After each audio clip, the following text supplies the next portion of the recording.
안녕하세요. 결혼한 지 3년차 30대 유부녀입니다. 어제는 친정엄마의 2주년 기일이었어요. 대부분의 사람들이 그렇듯 엄마라는 존재의 부재감은 쉬이 나아지질 않더라고요. 엄마가 갑작스러운 심장마비로 돌아가신 지 벌써 2년이 지났다는 사실이 믿기지 않을 만큼 시간은 덧없이 빠르게 흘렀었습니다. 그만큼 많은 일들도 있었고요. 어젯밤 엄마의 제사를 지낸 후 오랜만에 남편과 남은 제사 음식으로 술을 한잔 했었어요. 먹먹해지는 마음에 제가 쉽사리 엄마의 이야기를 꺼내지 못했듯 그동안 남편도 시어머니의 이야기를 쉽게 꺼내지 못했었습니다. 현재 시어머님과는 남보다도 못한 사이로 지내고 있거든요. 길게 이어진 술자리에서 우리는 처음으로 과거에 있었던 이야기들에 대해 곱씹어보는 시간을 가지게 되었습니다. 저와 남편은 작은 회사 내에서 사수와 부사수로 처음 만났어요. 남편이 2년 먼저 입사한 대리이고 저는 이제 막 전 회사에서 첫 번째 이직을 성공한 신입이었죠. 대리님, 저번에 사업 참여한 A 회사에서 사업 계획서에 금액이 맞지 않다고 또 연락이 오셨는데요. 에? 그거 미연 씨가 수정해서 다시 보낸다고 하지 않았었어요? 수정본도 틀리게 작성해서 보낸 거예요? 대리님이 보완하라고 한 부분만 보완해서 보냈었는데요. 대리님이 직접 확인도 해주셨고요. 확인 제대로 못한 나도 잘못이지만 아무리 내가 확인했다고 해도 미연 씨 엄마 아닌가요? 본인이 한 번 더 확인을 했어야죠. 왜 이렇게 책임감이 없어요? 깐깐하고 날서 있고 툭 쏘는 말투의 남편과 그에 반해 항상 억울하지만 제대로 따지지도 못하고 소심했던 저. 앙숙과 그런 앙숙일 수가 없었어요. 일을 배우는 입장이라 회사에서 큰 소리 한 번 못 냈던 저는 그렇게 남편과 사이가 점점 악화되면서도 악착같이 버텼습니다. 저에게는 꼭 필요했던 커리어였거든요. 그렇게 1년이 지난 후 제가 아주 사소한 잔실수를 저지른 어느 날이었습니다. 죄송합니다, 대리님. 더 주의하겠습니다. 죄송하다는 말이 도대체 몇 번째예요? 경력직으로 들어온 거 맞아요? 내가 못 잡아냈으면 상대 업체에 민망해질 뻔했잖아요. 회사 체면이 뭐가 됩니까? 자, 윤대리, 그만하지. 미연 씨, 울지 말고. 남편의 과한 윽박지름에 저는 결국 눈물을 보이고 말았습니다. 그날 저는 마시지도 못하는 술을 잔뜩 들이부었어요. 야, 그만 먹어라. 벌써 세 방째야. 몰라. 정말 왜 나만 못 잡아먹어서 안달이야? 사람들 앞에서 그렇게 무안을 줘? 개자식. 당시 전 회사에 근무한 지 1년을 넘기자마자 이직을 위해 이력서를 곳곳에 넣고 있던 중이었습니다. 그래서였을까요? 평소라면 절대 할 수 없었던 일을 저는 저지르고 말았습니다. 잔뜩 취해 집으로 가는 길에 그것도 밤 11시예요. 지금 생각하면 정말 미친 짓이었죠. 신호가 4번쯤 울렸을 때인가 휴대폰 너머로 누군가 전화를 받았습니다. 여보세요? 저 혹시 윤 대리님 핸드폰 아닌가요? 나 현수 엄마예요. 현수 지금 씻는 중이라. 네. 안녕하세요, 어머님. 저는 윤 대리님 회사 후배입니다. 그래요. 늦은 시각에 무슨 일이라고 전해줄까요? 전화를 받은 건 대리님이 아닌 웬 중년 여자였습니다. 지금 저의 시어머니요. 그녀의 말투는 굉장히 퉁명스러웠습니다. 밤 11시에 술에 취해 전화를 거는 회사 여자 후배라니 그럴만도 했죠. 그 순간 정신이 확 들었어요. 내가 지금 무슨 짓을 한 거지? 술에 취해 발음 하나 제대로 못하면서 그에게 따지겠다니 얼굴이 확 달아올랐습니다. 저는 무슨 말을 했는지도 모를 정도로 황급히 얼버무리며 전화를 끊었어요. 그리고 집으로 돌아와 잠에 들기 전까지 미쳤어를 반복했습니다. 다음 날은 하필 남편과 저를 제외한 회사 사람들 모두 외근 일정으로 사무실에 출근하지 않는 날이었습니다. 남편은 출근하자마자 사무실에 홀로 있는 저에게 씩씩대며 제게 화를 내기 시작했습니다. 오미연 씨, 이제 적당히 좀 합시다. 에? 뭘요? 모른 척 시치미 떼지 말아요. 다 알고 있단 말입니다. 우리 엄마도 오미연 씨, 당신도 제발 그만해요. 술에 취해 전화를 했었다고요? 엄마의 그 거짓말을 내가 믿을 것 같아요? 나는 그 빌어먹을 종교에 가입할 생각도 당신과 결혼할 생각도 손톱만큼도 없어요. 네? 네? 종교요? 저랑 누가요? 대리님이 결혼이요? 이제 연기는 그만하세요. 사입이라면 나는 치를 떠는 사람이라고요. 저는 정말이지 회사의 누군가가 저에게 몰래카메라를 시연하는 줄 알았습니다. 이게 무슨 소리인지 도통 알아들을 수가 없었어요. 어안이 벙벙해서 그저 입만 떡 벌리고 남편을 바라보던 찰나 더 황당한 광경이 눈앞에 펼쳐졌습니다. 남편이 항상 제게 냉랭하기만 하던 그 윤대리님이 제 앞에서 눈물을 보이며 흐느끼기 시작한 게 아니겠어요? 저는 정말 어찌할 바를 몰라 멀뚱멀뚱 남편을 바라보며 상황 판단을 해보려 노력했습니다. 어젯밤 술에 취해 처음 통화한 대리님의 엄마와 내가 무엇을 했다는 거며 사이비 종교란 게 도대체 나와 무슨 연관이 있는지를요.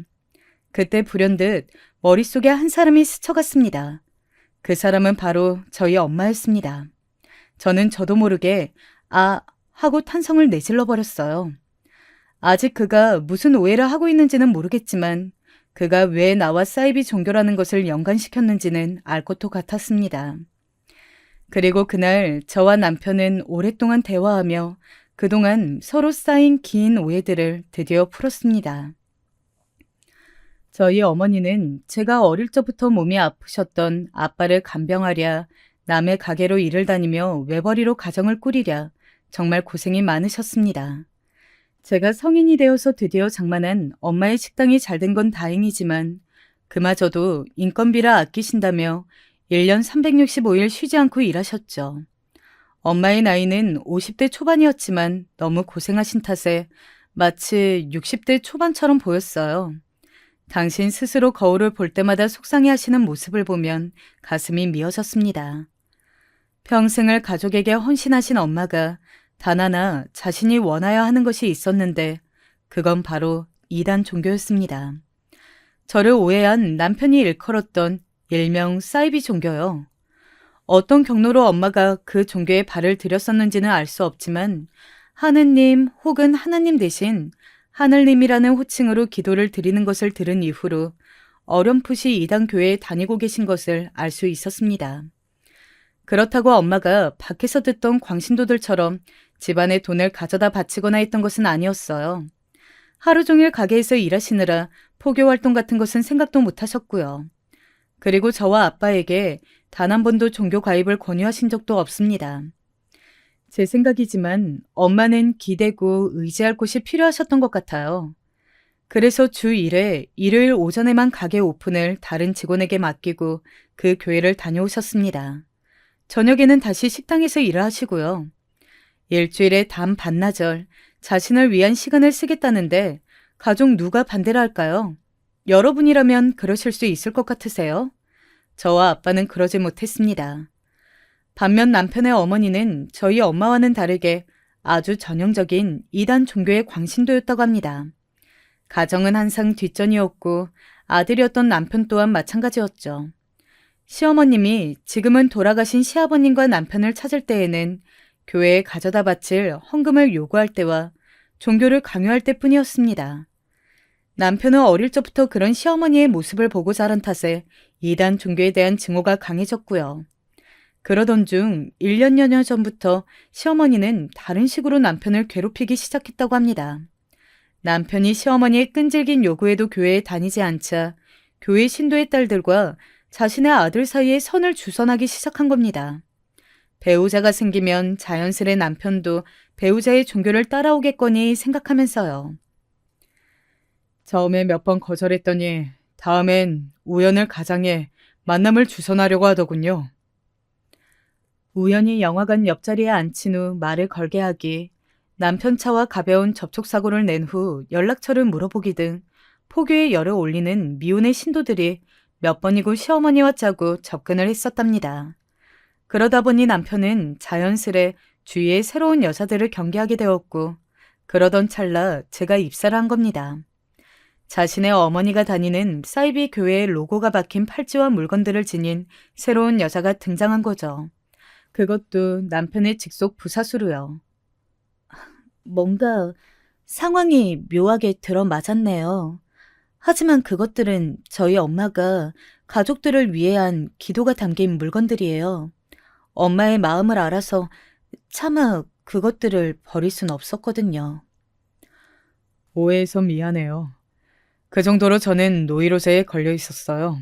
이게 여태 미영 씨를 괴롭게 한 정당한 이유가 되진 못하겠지만요. 그동안 정말 미안했어요.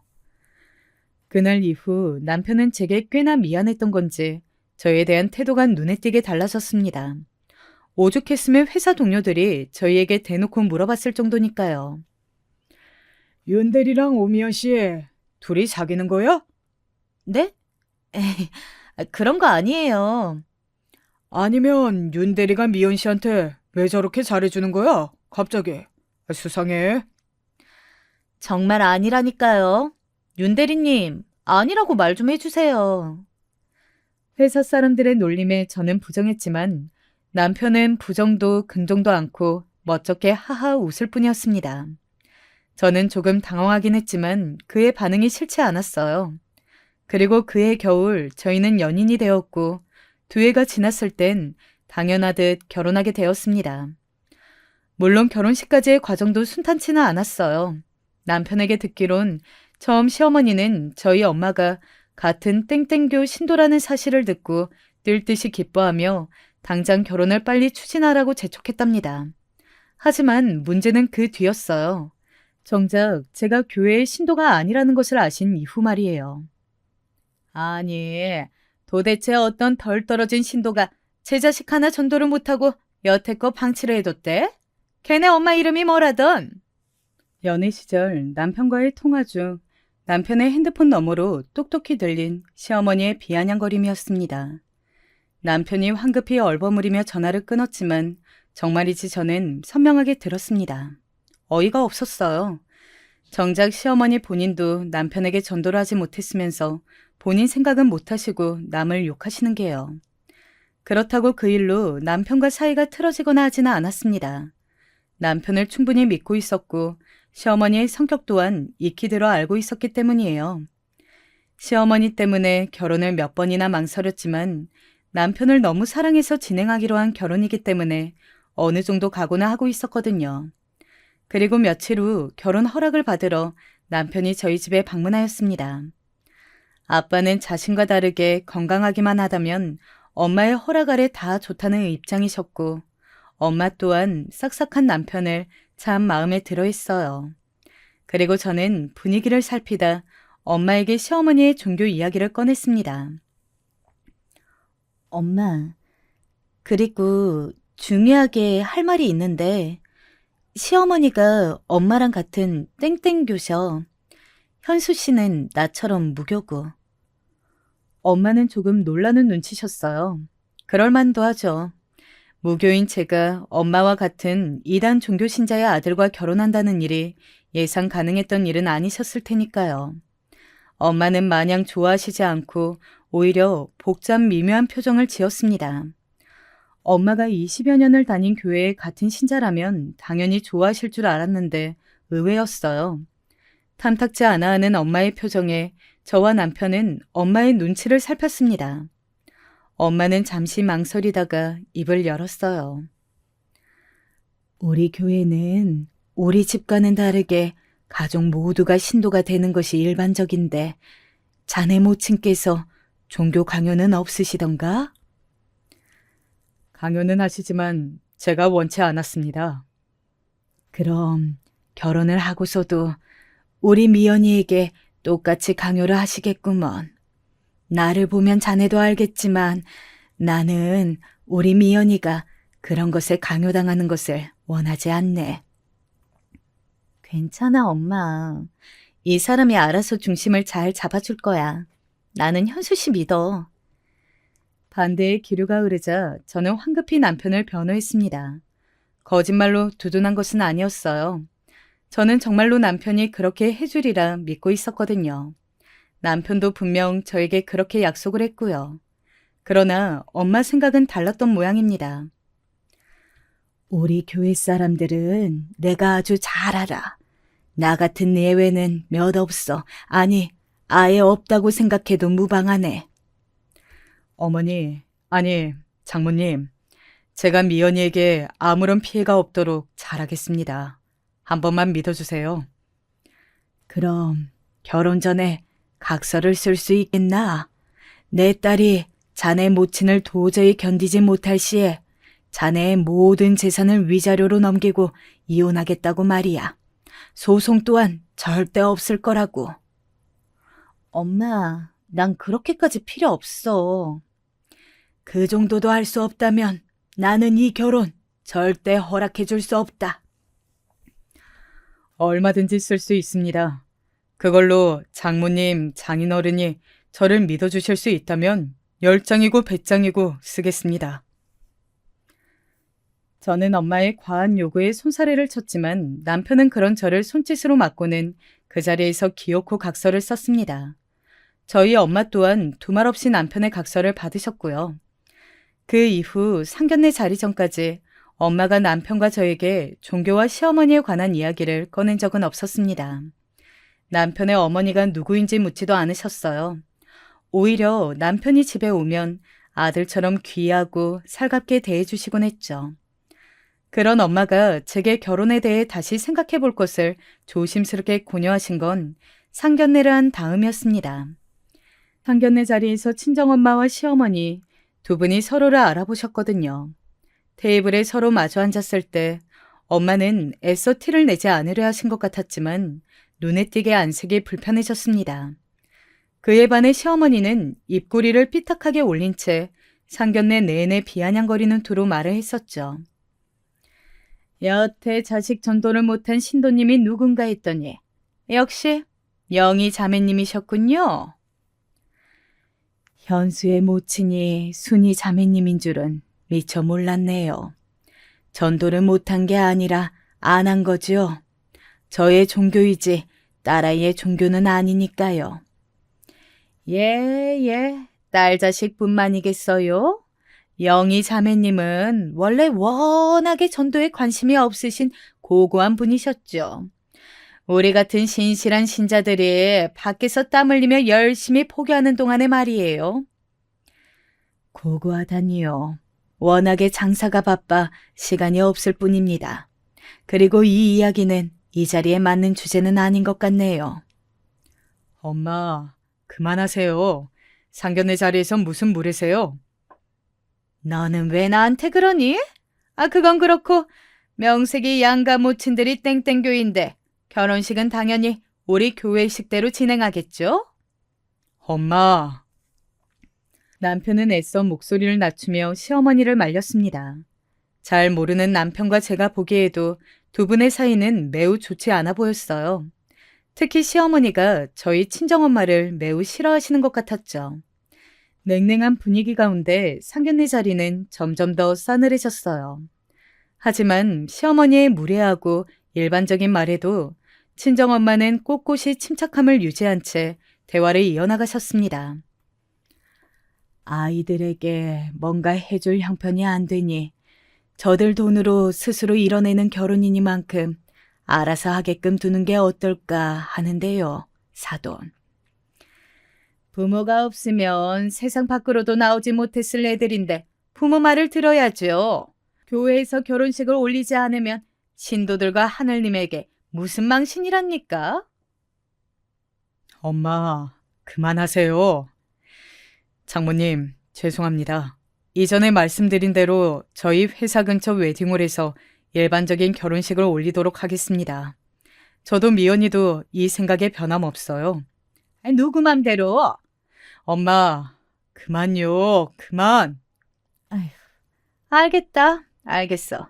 아주 저만 고고한 귀부인 납셨지.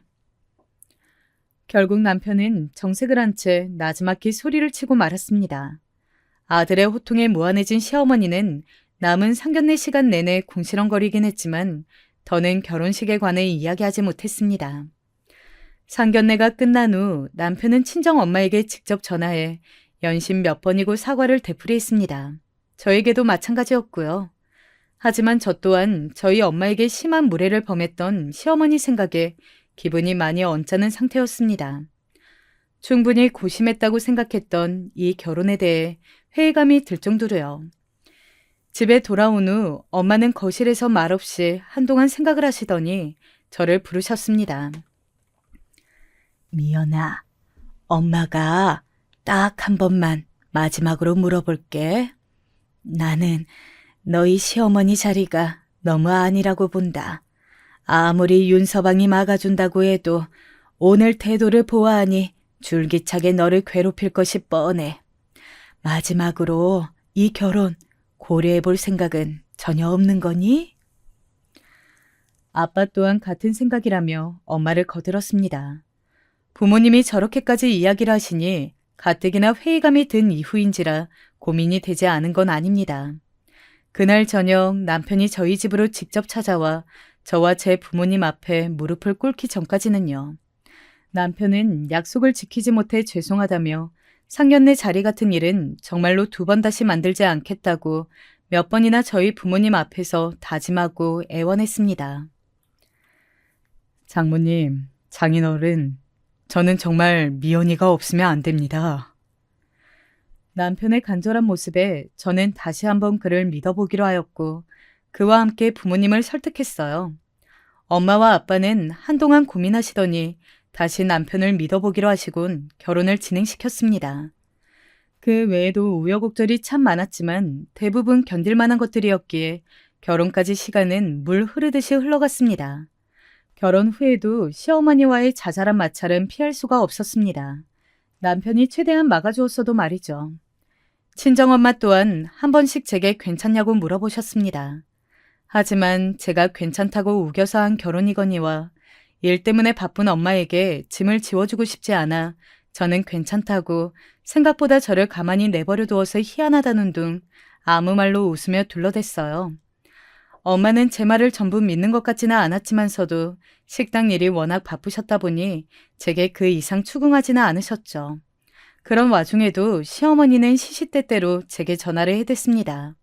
집으로 찾아오기도 하고요. 주로 내용은 한결같았어요. 교회에 나오란 이야기였죠. 예, 너희 이번 주말에도 교회에 안 나올 거니? 중요한 행사가 있다. 나와서 내 체면 칠해 좀 해다오. 며느리 네가 먼저 세례를 받으면 어련히 현수도 따라서 교회를 나오지 않겠니? 아, 왜 사사건건 내 말이 싫다고만 하는 거야? 내가 웃음니? 한 번은 이런 일도 있었습니다. 회사에서 일을 하던 중이었어요. 남편은 집안 출장으로 2박 3일간 자리를 비운 상태였습니다. 어찌된 일인지 며칠간 시어머니는 연락이 없이 잠잠했어요. 매번 시어머니의 연락과 방문에 진절머리가 날 정도였는데 정말 오래간만에 평화로움이었습니다. 저는 콧노래까지 흥얼거리며 오후 업무를 보고 있었습니다. 그때 밖에서 커피를 사가지고 들어온 회사 동료가 제게 물었습니다. 미연 씨, 혹시 땡땡교야? 네? 그게 무슨 소리세요? 연애 시절 남편과의 오해 이후 남편이 알아보고 오해한 것도 있고 행여 알아보는 사람이 있어 사이비 종교 신도로 또다시 오해를 받을까봐 땡땡교에 대한 물건들은 일체 소지하고 다니지 않았던 때였습니다. 그런데 회사 동료가 저에게 땡땡교냐고 대뜸 물어보니 무슨 일인가 싶기도 하고 또다시 오해를 받을까 철렁하기도 했죠. 아니, 회사 밖 도보에 미연 씨 엄마라는 분이 계시던데? 사람들이랑 어깨에 무슨 하늘님?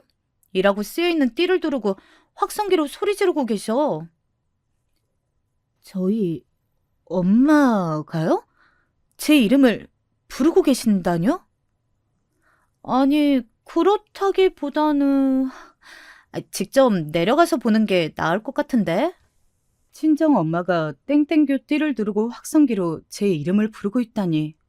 이게 무슨 말도 안 되는 소리인가 싶었습니다. 저는 황급히 1층으로 내려갔습니다. 고래고래 지르는 소리가 얼마나 컸던지 회사 정문을 나서기 전부터도 확성기 소리가 두 귀에 쩌렁쩌렁하게 울려 퍼졌습니다. 회사 밖으로 나가보니 아니나 다를까 확성기를 들고 있는 목소리의 주인공은 친정 엄마가 아닌 제 시어머니였어요. 같은 땡땡교 신자들 몇 명과 함께 하늘님의 은혜 속에 살리라라는 문구가 적힌 어깨띠를 두르고요. 우리 하늘님은 여러분들을 하늘에서 지켜주고 계십니다. 우리 땡땡교 신교들은 항상 여러분의 곁에서 친구들의 축복을 기도하고 있습니다. 여러분의 진정한 친구와 함께 교회로 나오십시오. 하늘님이 그대들을 두 팔 벌려 환영할 것입니다. 저는 여러분의 친구 오미연의 엄마입니다. 우리 미연이를 통해 하늘님이 여러분들을 어루만져주고 계십니다.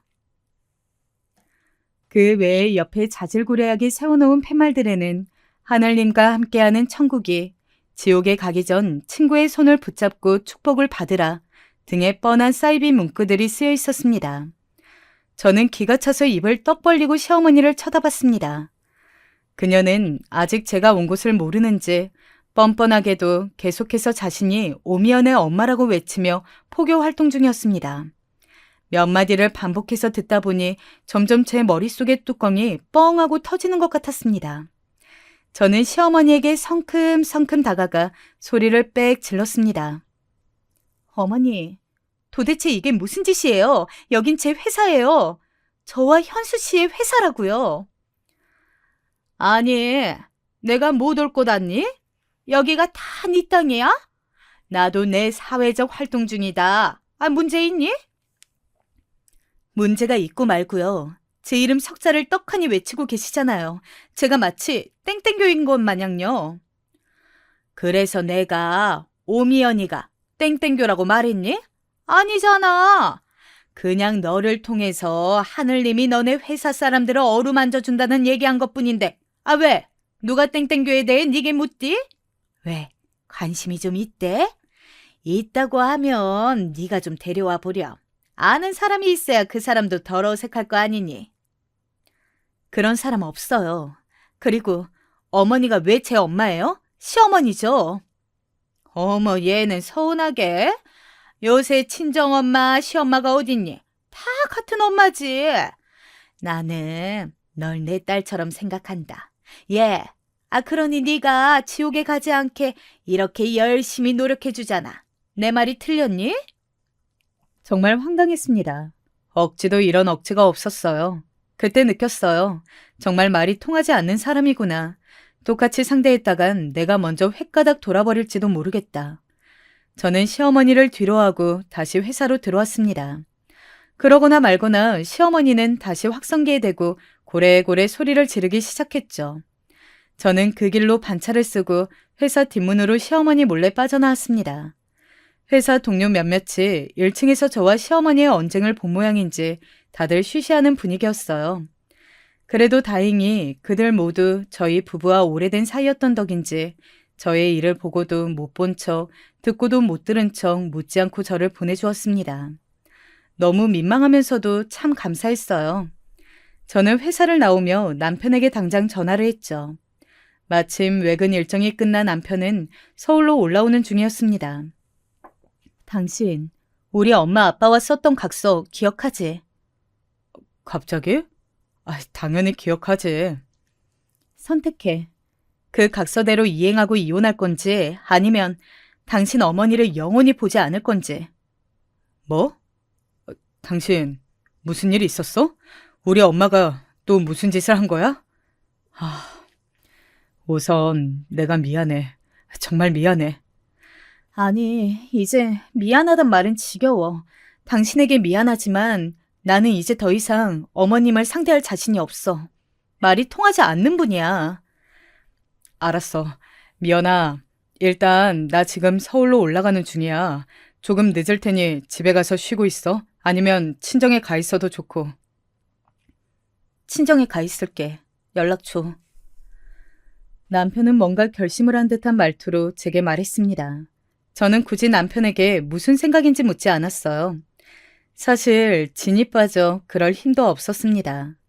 친정 부모님이 걱정하실 게 뻔한지라 웬만하면 집으로 가려 했지만 혹여 남편이 시어머니에게 전화로 화라도 낸다면 집에 찾아와 노발대발할 것이 뻔했기에 저는 어쩔 수 없이 친정으로 향했습니다. 마침 쉬는 날이라 집에 계셨던 엄마는 저의 갑작스러운 방문에 깜짝 놀라셨어요. 어머, 미연아, 이 시간에 어쩐 일이야? 회사는 어쩌고? 엄마. 어머, 얘, 왜 울어? 무슨 일 있는 거야? 엄마의 목소리를 듣는 순간 저도 모르게 눈물이 터져 흘렀습니다. 저는 정말 이제 남편과 이혼하고 싶지 않아서 최선을 다해 버텼었거든요. 그리고 남편 또한 저와 시어머니 사이에서 아등바등 노력한 것을 전 알고 있었습니다. 그렇게 이혼 이야기를 절대로 꺼내고 싶지 않았건만 왜 이렇게 되었는지 시어머니가 정말 원망스러웠어요. 저는 그동안의 서름과 남편에 대한 미안함에 엄마에게 안겨 한참을 어린아이처럼 울었습니다. 엄마, 나는 정말이지 현수 씨와 이혼하고 싶지 않아. 시어머니가 너무 미워. 겨우 울음을 그친 제게 자초지정을 들은 엄마는 그저 제 등을 토닥여 주셨습니다.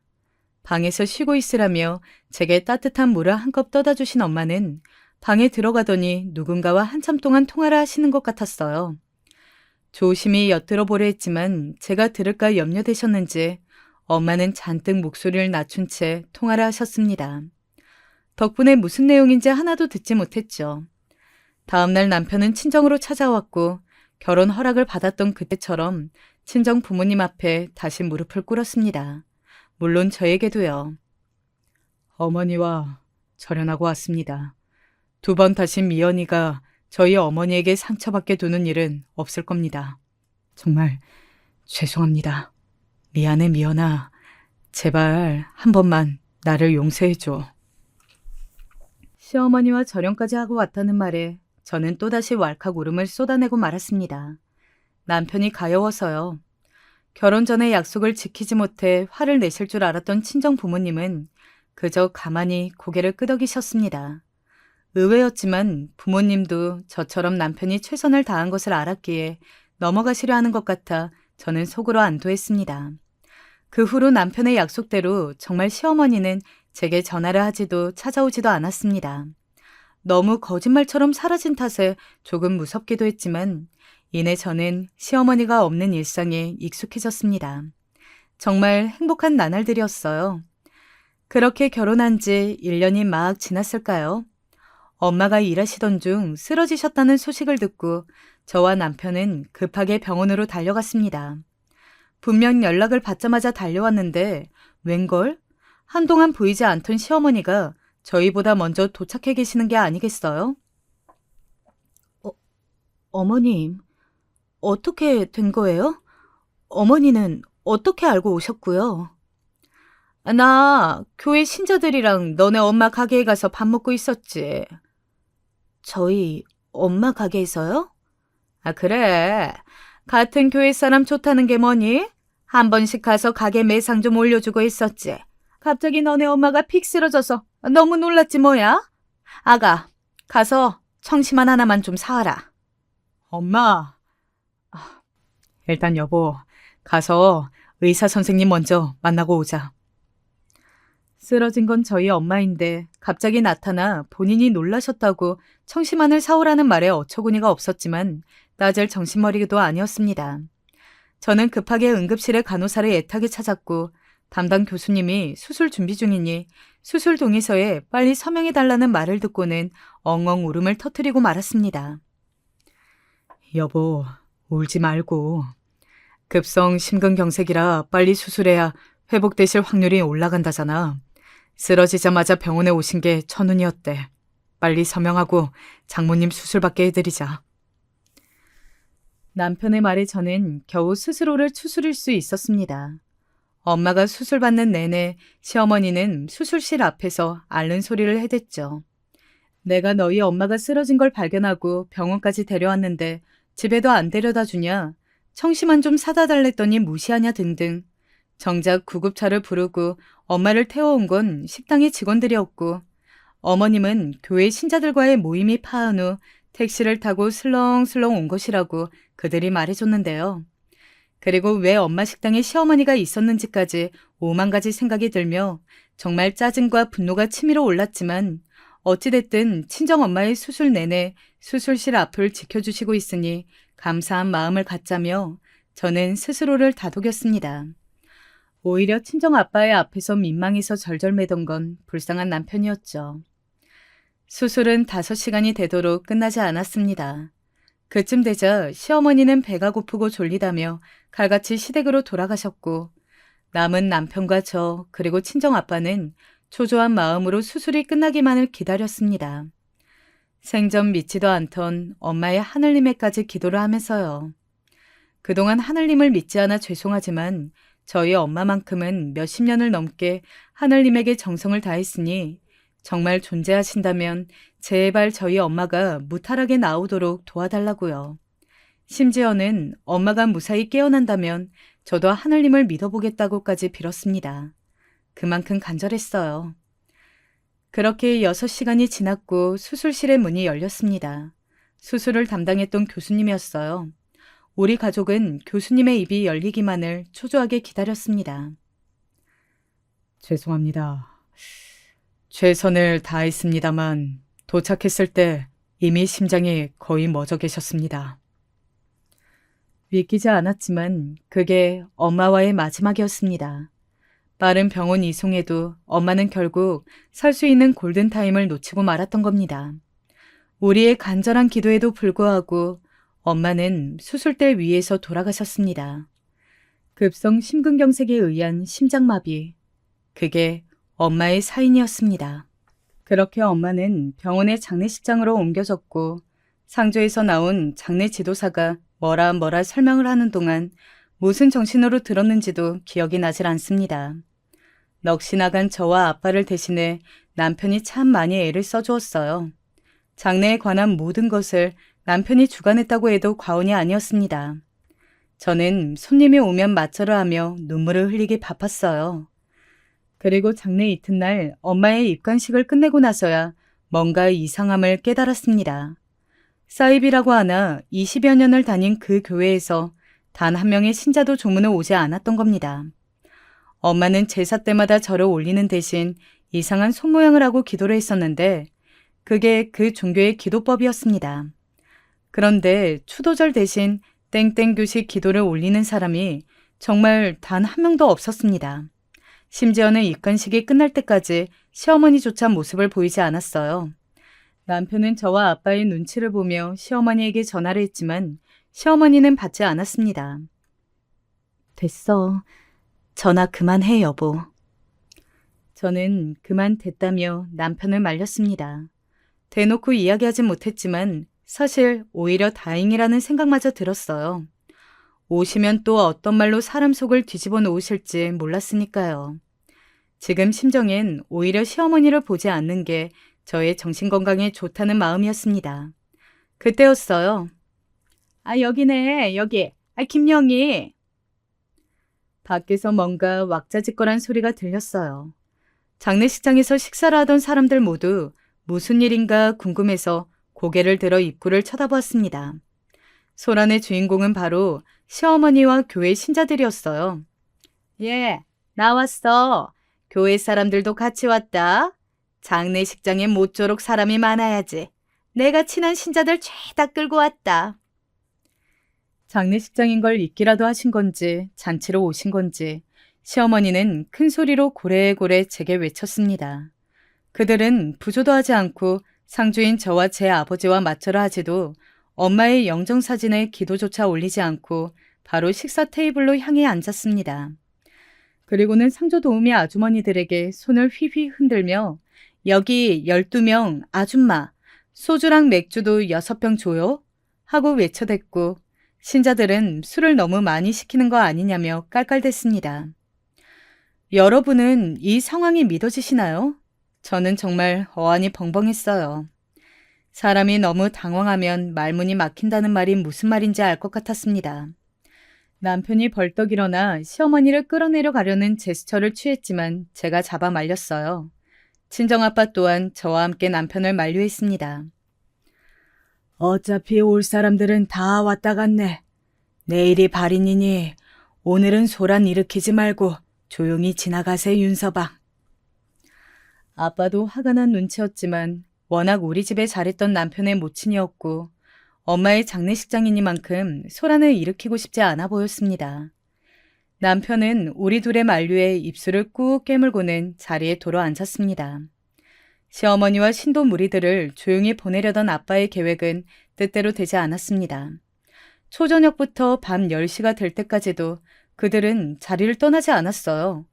오히려 우리 가족에게 보란 듯이 더욱 무례한 대화를 일삼으며 큰 소리로 떠들어댔습니다. 그래도 영희 씨 이게 웬 날벼락이래? 그렇게 씩씩하던 사람이. 그러게 말이에요. 심장마비라니. 하늘님도 무심하시지. 이게 다 평소에 하늘님에게 헌금도 덜 내고 전도 활동도 열심히 안 해서 천벌받은 거야. 영희 씨 장사 잘 되는 거 봤지? 그런데 헌금을 그렇게 짜게 한다고 목사님이 나한테 푸념을 하셨다니까는. 듣지 않으려 해도 목소리가 어찌나 크던지 시어머니의 말은 못 들은 척을 할 수가 없었습니다. 그래도 내 남편의 어머니다, 내 남편을 낳아주신 분이다 하고 되뇌며 화르르 속으로 삼키기를 계속해서 반복했습니다. 남편은 그런 저를 보며 더욱 안절부절 못했고요. 목사님이 그런 말씀을 하셨어? 그렇다니까. 그렇게 마음 씀씀이를 좀스럽게 쓰면 하늘님이 더 노하신다고 얼마나 걱정하셨는지 몰라. 그래도 고통 없이 한 번에 심장마비로 갔다니 하늘님에게 박하게 군 것 치고는 호상이지, 호상. 듣고 보니 그러네요. 이게 무슨 말 같지도 않은 말입니까? 이단에 빠진 사람들은 모두 이런 마음인가요? 아니죠, 여러분. 저는 정말이지 제 귀를 의심했습니다. 이게 일을 하다 급하게 쓰러져 죽은 사돈의 장례식장에서 할 말인가요? 그것도 자식과 남편이 듣고 있는데요. 너무 화가 나서 어이가 없어 부들대는 와중에 시어머니는 한술을 더 뜨며 저를 불렀습니다. 상조 도우미분들이 퇴근하자 하다못해 저에게 육개장을 리필해달라고 소리치며 말입니다. 예, 며느라. 여기 육개장 남은 거 더 없니? 안주가 모자라다. 전도 좀 가져다 주고 음식이 비는데 눈치껏 좀 채워다 주지 않고. 사람이 하도 기가 차면 헛웃음이 나더군요. 여러분, 상상이 되시나요? 장례식장의 상주에게 술안주를 센스 있게 리필해오지 않는다며 타박하는 조문객이요? 저는 그런 광경을 태어나서 처음 봤습니다. 심지어 시어머니 한 명이 아닌 나머지 11명의 신자들 또한 마찬가지였어요. 피가 거꾸로 솟는 것 같았습니다. 친정엄마가 교회에서 도대체 어떤 취급을 받았길래 저들이 여기까지 와서 저런 만행을 부리는지 도통 알 수가 없었어요. 제가 악에 받쳐 시어머니에게 소리를 지르려던 찰나였습니다. 미연아, 나는 도저히 못 참겠다. 전현이! 더 이상 참지 못하신 친정아빠가 자리를 박차고 일어나 시어머니에게 달려가셨어요. 그리고 그대로 손을 올려 시어머니의 뺨을 향해 손을 치켜 올렸습니다. 다들 입을 떡 벌린 채 경악을 금치 못했어요. 아빠! 장인어른! 아빠를 말리려고 불렀는지 아니면 무의식 중에 아빠를 외친 것인지는 지금도 잘 모르겠습니다. 지금 생각하면 별로 말리고 싶지는 않았던 것 같아요. 대신 몸이 약한 아빠가 반대로 시어머니에게 맞지 않을까 오히려 걱정했던 것 같습니다. 다행히 아빠의 손은 공중에서 멈춘 채 부들거리고 있었습니다. 아마도 딸과 사이를 떠올린 후 마지막 남은 이성이었겠죠. 뭐야? 이 양반이 미쳤나? 치려고? 술이 얼큰하게 취한 시어머니도 자리를 박차고 일어나 저희 아빠에게 달려들었습니다. 장례식장은 순식간에 아수라장이 되었죠. 시어머님이 아빠의 머리채를 잡고 아빠는 시어머니의 어깨를 밀치고 신도들은 옆에서 어떻게를 남발하고 병원의 경호원들이 들이닥쳤습니다. 그리고 결국 남편이 시어머니의 어깨와 머리채를 거의 잡아채다시피 붙잡고 끌어낸 후에야 소란이 일단락되었어요. 남은 교회의 신자들은 슬금슬금 눈치를 보다 자리에서 일어났고 나머지 손님들 또한 저와 아빠에게 위로의 말을 건네며 장례식장을 떠났습니다. 난리통에 제 머리 또한 엉망이 되었더군요.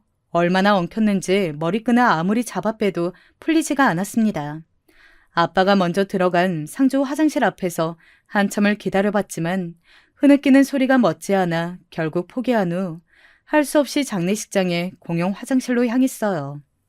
세수를 하며 마음을 추스를 겸 했어요. 화장실 입구로 막 들어서려는데 안에서 여자들의 대화 소리가 흘러나왔습니다. 시어머니가 끌려 나간 후 장례식장을 나가기 전 화장실에 들른 신도들 같았어요. 순이 자매님도 독하다. 아이, 독해. 교회에서도 영희 자매님이 포교 활동에 관심이 없다고 그렇게 왕따를 시키면서 괴롭혀대더니 장례식장까지 와서 깽판을 치네.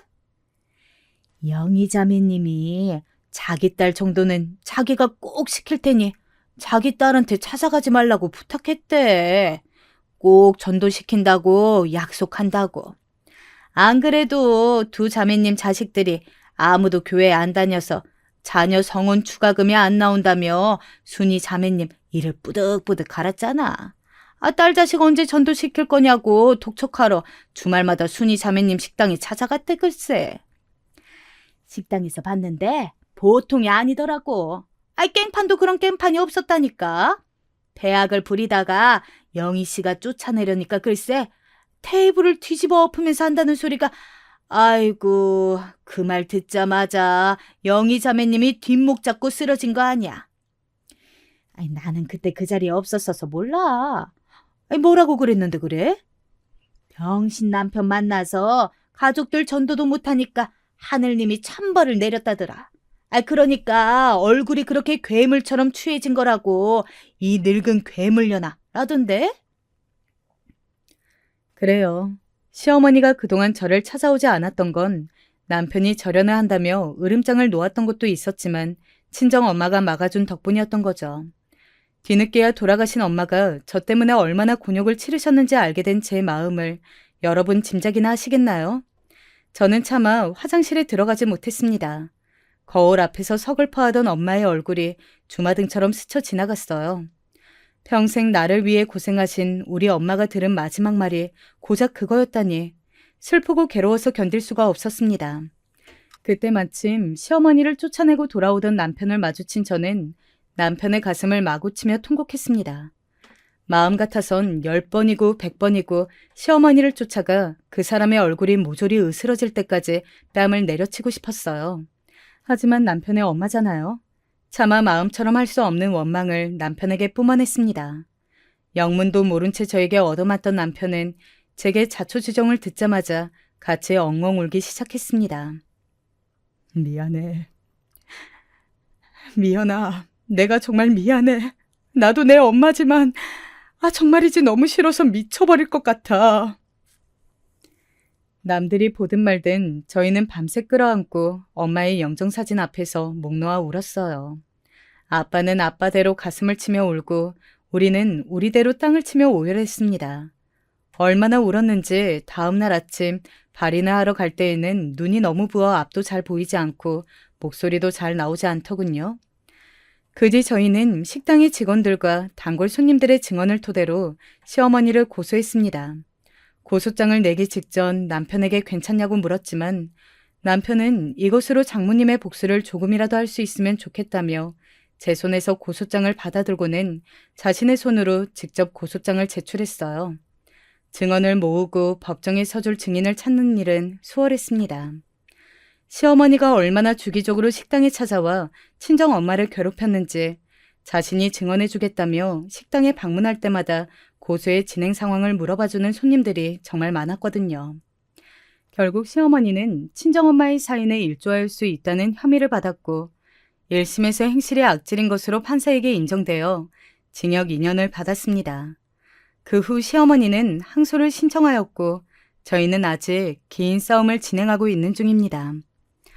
물론 변호사의 말에 따르면 시어머니가 재심에서 승소할 가능성은 매우 적다고 하니 크게 걱정을 하지는 않습니다. 그럼에도 불구하고 이제는 좀 지치네요. 빨리 이 싸움을 끝내고 친정 엄마를 더욱 편하게 보내고 싶습니다. 저의 긴 이야기 들어주셔서 감사합니다.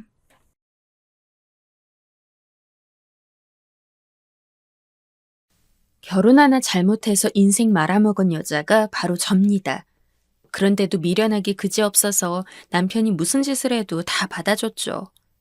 물론 처음부터 이랬던 건 아니었습니다. 믿기지 않지만 남편은 연애하던 시절에는 정말 저라면 하늘의 별도 따다줄 정도로 헌신적으로 굴었거든요. 제가 싫어하는 일이라고는 단 한 번도 하지 않았고, 제가 뭐 어쩌다 넘어지기라도 하면 본인이 다친 것처럼 더 호들갑을 떨면서 아주 온 세상 천지 다닐 때마다 다 업고 다닐 기세로 되게 잘해줬습니다. 결혼을 결심하게 된 것도 그 때문이었죠. 시부모님 반대도 만만치 않았습니다. 사실 저는 부모가 없이 고아원에서 살며 생활했습니다. 한마디로 부모에게 버려진 아이였어요. 평범한 아이들보다 암울한 유년 시절을 보냈고 하루 왼종일 가슴 아픈 사연을 늘어놓자면 끝도 없이 나올 만큼 힘들었습니다.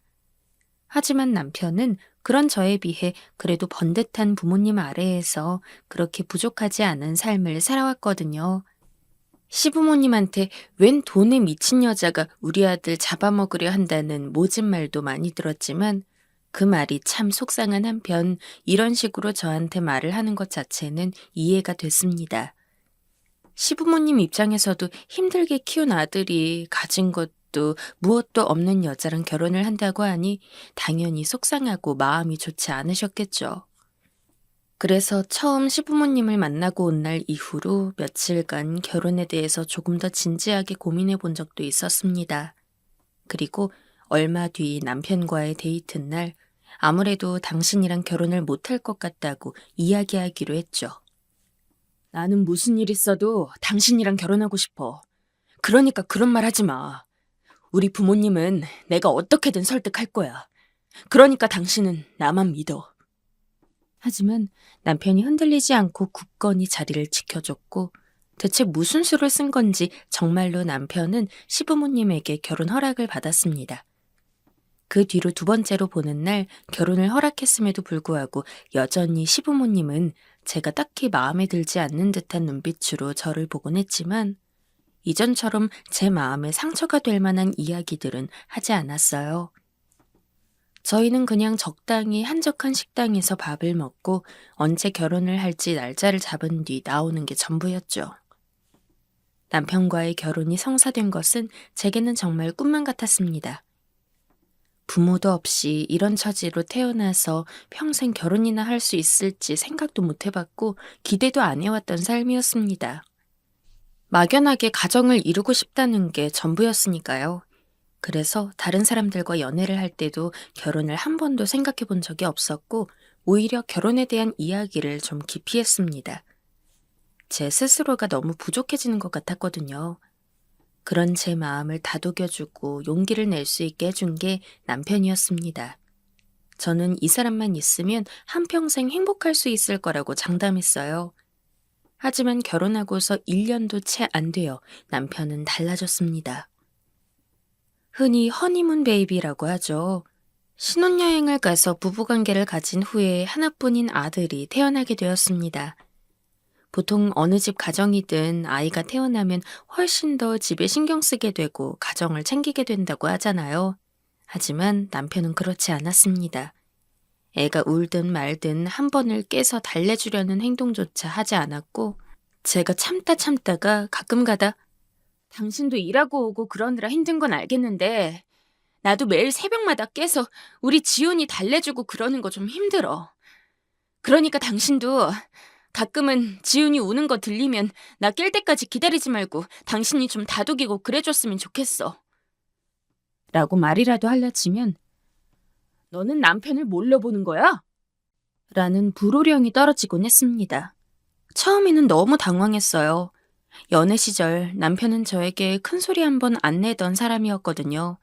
제가 잘못한 일에도 혼자 서운하고 삐져서 퉁명스러운 표정으로 있어도 남편은 언제나 그런 저에게 먼저 사과를 하고 미안하다고 이야기를 하며 토라진 제 기분을 달래주느라 애쓰는 사람이었습니다.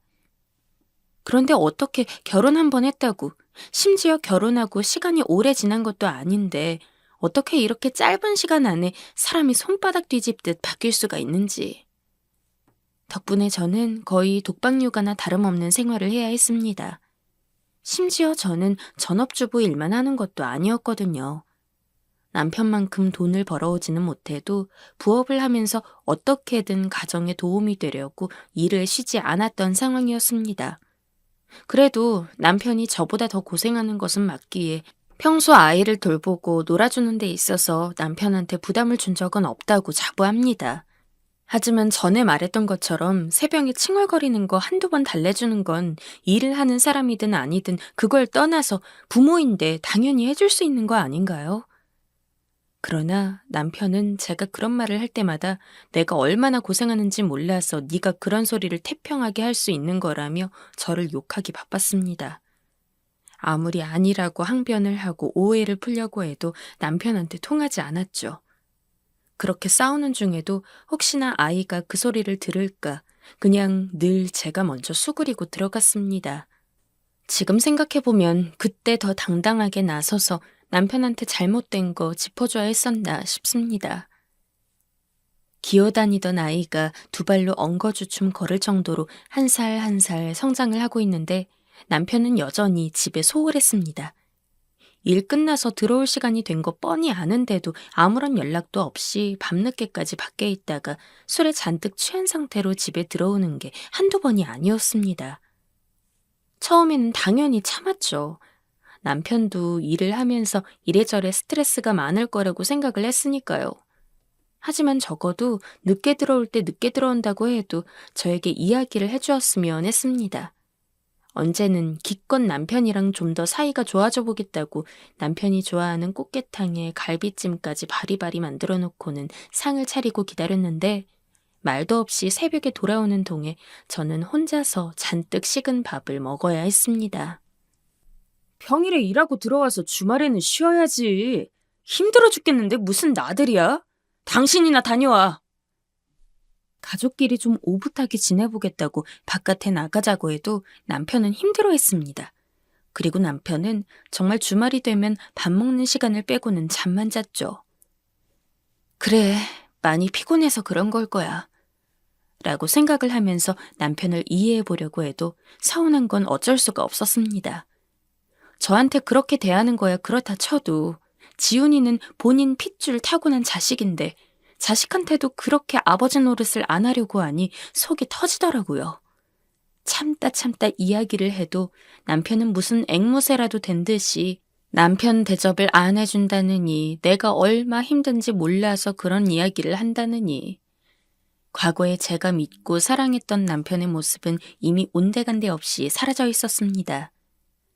게다가 남편은 아이가 5살이 되었을 때부터 도박에 손을 대기 시작했습니다. 몇 번은 친구들이랑 내기 고스톱을 치고 온다길래 그냥 그러려니 했습니다. 어차피 친구들끼리 작게 하는 거면 내기라고 하더라도 판돈이 그렇게 크지도 않을 거고 기껏해야 술 한 번 거하게 사고 마는 거라고 생각했으니까요. 하지만 남편이 점점 생활비로 주는 돈이 줄어들기 시작했을 때 뭔가 이상하더라고요.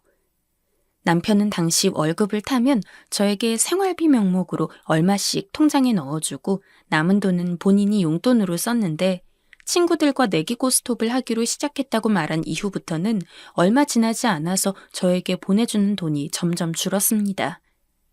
그전에도 가끔씩 10만 원, 20만 원 정도는 남편이 필요에 따라서 더 썼던 적이 있었기 때문에 한두 달은 그런 건가 싶었는데 30만 원이 50만 원이 되고 50만 원이 70만 원이 되는 순간에는 저도 가만히 있을 수가 없었습니다. 하지만 남편한테 물어봤자 이전처럼 저한테 역정이나 낼 것이 분명했기 때문에 그냥 주말에 말도 없이 나가는 남편을 미행했습니다. 그러다가 남편이 친구랑 내기 고스톱이 아닌 제대로 된 불법 도박장에서 도박을 하고 있다는 걸 알게 되었죠. 남편한테 제대로 큰 소리 낸 적 한 번도 없었는데 정말 도박은 이해도 할 수 없고 말이 되지 않는다고 생각해서 그날 집에 돌아온 남편을 붙잡고 가슴팍을 퍽퍽 때리면서 이야기했습니다. 당신이 어떻게 도박을 할 수가 있어? 그냥 술 많이 마시고 나랑 지훈이한테 소홀한 건 그래도 참아 넘겼어. 근데 도박은 안 되지. 당신도 나도 지훈이도 먹고 살아야 되는데 그 귀한 돈을 어떻게 승산도 하나 없는 도박으로 날려. 남편이 반성하거나 사과할 거라고는 생각도 안 했습니다. 그리고 남편은 저의 예상대로 제가 뭐라고 소리를 지르든 오히려 본인이 잘못한 거 하나 없다는 식으로 소리를 높였죠. 그리고 그날 이후 남편은 더욱더 눈에 띄게 집에 들어오는 날이 사라졌고 저에게 생활비로 보내주는 돈은 한참 줄어들어 버린 지 오래되었습니다. 요즘 사람들이야 이런 일이 있으면 이혼을 하겠지만 저 때만 해도 배우자와 이혼을 하는 건 너무 따가운 시선을 받는 일이었습니다. 그리고 아직 한창 크고 있는 아들 때문에라도 이혼을 쉽사리 선택하기가 어려웠죠. 그래서 그냥 무조건 저 혼자서 참고 살았습니다. 제가 참고 산다고 해도 그 고충을 알아주는 남편이 있는 것도 아닌데요. 여전히 도박과 술을 끊지 못한 남편은 대체 언제부터인지 여자애에도 손을 대고 있었습니다. 솔직히 도박까지 걸린 상황에서 여자가 있을 거라고는 의심하긴 했습니다. 그냥 단순히 술과 도박에 빠져서 가정을 외면하는 걸 수도 있지만 보통 제 주변에 봤을 때 술이랑 도박에 빠진 남자들이 여자를 안 끼고 있는 경우는 거의 못 봤거든요. 그래서 혹시 제가 직접 물증을 잡은 게 없어서 그렇지 어쩌면 남편이 술집 여자라도 끼고서는 놀고 다니는 게 아닐까 하고 생각해 봤습니다. 그리고 아니나 다를까 의심이 곧 확신이 되는 증거를 발견했습니다. 아이 먹을 분유가 떨어진 것을 발견해서 집에 있는 잔돈이란 잔돈은 모두 긁어 모아서 늦은 밤에 불이 나게 열려있는 슈퍼마켓에 가서 분유를 사고 있었을 때였습니다. 그런데 멀리서 웬 익숙한 웃음소리가 들리길래 저도 모르게 쳐다봤는데 남편이 웬 야시시한 원피스를 입은 젊은 여자의 옆구리를 끌어안고서 아주 있는 대로 호탕하게 웃고 있더라고요. 여자가 누군지는 몰랐지만 딱 봐도 행색이 술집 여자였습니다. 남편은 집에 다 와갈 때쯤 여자의 입술에 뽀뽀를 하고는 헤어진 뒤 집으로 들어갔습니다. 아무리 의심을 하고 있었다고 해도 그래도 한편으로는 아닐 수도 있을 거라는 어떤 작은 희망을 가지고 있었는데 눈앞에서 그 희망이 와르르 무너지는 것을 보니까 한동안 너무 정신이 멍하더라고요. 분유가 든 비닐봉지를 꼭 쥔 채로 그냥 멍청하게 남편이 들어간 저희 집 문만을 바라봤던 것 같습니다. 그렇게 밖에서 한참을 서성이다가 들어가니 남편은 아무것도 모른 채 코를 골면서 자고 있더라고요. 분명히 그렇게 들어오면서도 저희 아들한테는 눈길 하나 안 줬겠죠. 아마 젊은 분들이 제 이야기를 듣고 있다면 어쩜 저렇게 멍청한 여자가 있을까 싶을 수도 있습니다. 저도 지금 와서는 제가 너무나 머저리 같은 짓을 했다는 걸 인정합니다. 술, 도박, 그리고 여자. 결혼한 남자가 해서는 안 될 모든 짓을 제 남편이 다 하고 있는데도 그때까지도 헤어질 생각을 못했습니다. 오히려 남편이 자꾸 그런 일들을 저지를수록 제 마음은 더욱더 간절해졌습니다. 남편이 하루빨리 정신 차리기를 말이죠. 그렇게 쉽게 정신을 차릴 만한 사람이 아니었는데도. 결국 남편은 제 아이가 7살 때 상간녀랑 같이 도망을 가버렸습니다. 집에 있는 현금들은 물론이고 결혼 당시 남편이 제게 줬던 금반지까지도 싹 다 가져가 버렸죠. 그나마 불행 중 다행이었던 것은 제가 생활비로 남편한테 따로 받아서 모아두고 있었던 통장은 발견하지 못해서 못 가져갔다는 거였습니다. 남편이 없는 이상 저도 제대로 일을 해야 했는데 부업만으로는 도저히 저희 둘이 살 수가 없더라고요. 그래서 다 쓰러져가는 허름한 가게를 엄청 싼 가격에 모아둔 돈으로 어떻게 빌려서 분식점을 차렸습니다. 매일같이 떡볶이를 볶으며 어느 정도 판이 그득하게 찬 상황이면 밖에 나가서 떡볶이 사라는 호객행위도 서슴지 않았습니다. 자존심이 상하지 않았던 것은 아니었지만 하나뿐인 아들 잘 키우는 게 먼저였으니까요. 앉을 시간도 없어서 아침 일찍 나와 거의 새벽이 다 되어가는 시간까지 종일 선체로 분식을 만들었습니다. 평소 떡볶이를 참 좋아했는데 매일같이 맡는 게 떡볶이 냄새다 보니까 질리고 가끔은 구역질이 날 정도로 싫었지만 그 또한 다 참아 넘겼습니다. 그래도 분식점이 아예 안 되진 않아서 어떻게든 아들 중학교도 보내고 고등학교도 보냈습니다. 미안하게도 학원을 제대로 보내줄 형편은 못 되었지만 그래도 저 먹을 것, 입을 것 다 아끼면서 최대한 챙겨줄 것 챙겨주며 아들 하나만큼은 제대로 키우겠다고 마음먹고 살았습니다.